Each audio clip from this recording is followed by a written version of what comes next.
benvingudes i benvinguts a la presentació del llibre Modernisme Manuel Elder, llegant a l'esplendor comercial.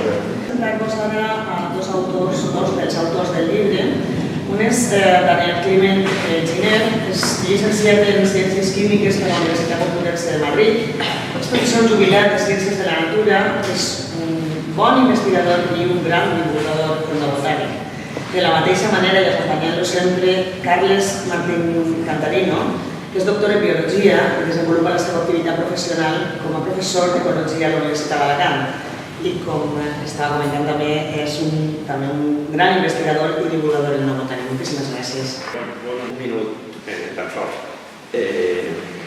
Evidentment, reiterar tots els agraïments i demés podria ser menys, no? Però això que comentava ara mateix Carles, tot novel·la està ple de suggeriments etnobotànics. Així mateix tenim, almenys, aquí, les columnes, veureu el que és el capitell. Està representat en una mena de fulles estilitzades, no són realistes, però intenten representar l'acant. Probablement la planta que durant segles i segles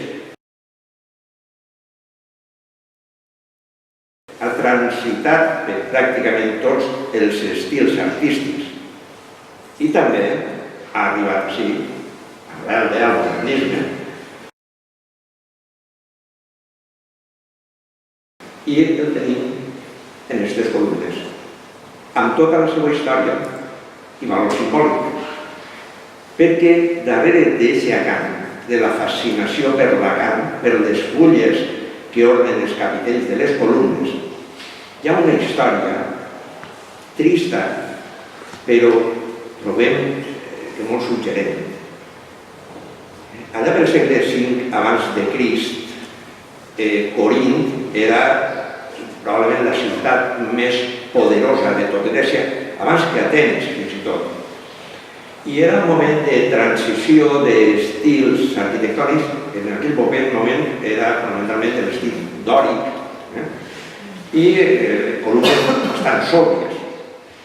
Li van encarregar a un arquitecte, Calímac, que fera un nou edifici a Corint, i mentre estava bastint-lo, construint-lo, dirigint l'obra, va tindre la desgràcia, l'enorme desgràcia que la seva filla morira.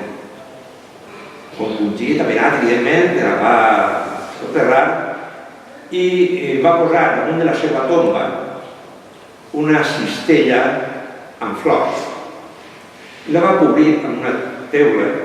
Una teula era que les inclemències del sol, la pluja, l'intempèrie no les danyaren massa ràpid. Casualment, la cistella amb les flors i la teula l'havia posada, sense saber-ho, damunt d'un brot d'una herba gegant, el acant, una herba esponjosa, grandíssima, que fa unes fulles enormes.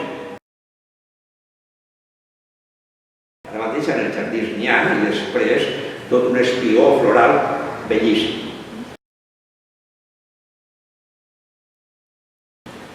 Ell va deixar allò sense saber-ho, ho havia posat damunt d'un brot d'acant, van anar a continuar la construcció del temple, i quan va tornar, l'acant, que era l'època en què estava brotant, va brotar per baix la cistella, va abraçar la cistella amb les seues fulles, i quan arriba Calímac, de sobte veu que aquella composició natural podia servir-li per a decorar els capitells de les noves columnes del temple que estava bastint.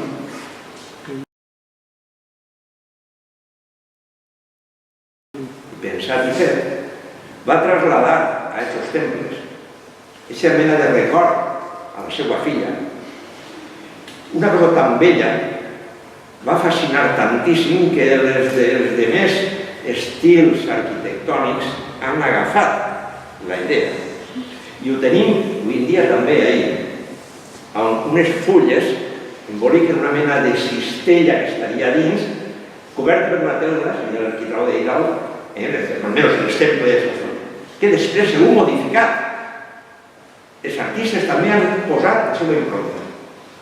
Però allò va quedar, va perdurar en el temps, en el record i en la forma. En certa mesura, aquesta seria una pretensió, potser agosarada, de que tot el patrimoni modernista de Novelda també, amb efecte, perdurarà a través de la línia del temps, en les formes i en les nostres coses. Moltes gràcies.